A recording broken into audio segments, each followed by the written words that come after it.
Hi guys, కల్కి 2898 ఏడీని సినిమాకి exit ఇప్పుడే వస్తున్నా. ఓవరాల్ గా నాకైతే సినిమా నచ్చింది. క్లైమాక్స్ కోసమైనా సరే కళ్ళు మూసుకొని చూడొచ్చు.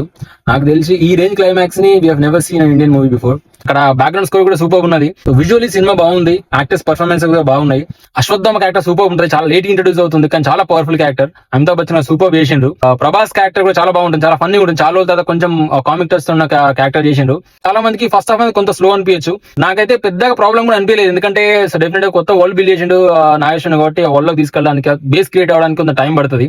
మేజర్ గా డ్రాబ్యాక్ అనిపించింది ఏంటంటే నేను ఎమోషనల్ గా పెద్దగా కనెక్ట్ అవ్వలేదు ఫస్ట్ హాఫ్ లో. సో అక్కడ కొన్ని డల్ సీన్స్ ఉన్నాయి. బట్ అదర్ దాన్ దట్ మీరు ఫస్ట్ హాఫ్ ని కూడా రెగ్యులర్ కమర్షియల్ మూవీలో కాకుండా స్టోరీ బేస్ లాగా చూస్తే సో ఫస్ట్ హాఫ్ ని కూడా ఎంజాయ్ చేస్తారు. ఒకటి సర్ప్రైజింగ్ అనిపించింది ఏంటంటే నాకు కేమియోస్. అసలు ఎక్స్పెక్ట్ చేయాలి ఇన్ని కేమియోస్ ఉంటాయని. సింపుల్ చెప్పాలంటే movie worth watch. Prabhas Bujji combination, Ashwatthama character, climax and climax లో వచ్చే బ్యాక్గ్రౌండ్ స్కోర్. సో వీటి కోసం అయితే డెఫినెట్ సినిమా చూడొచ్చు.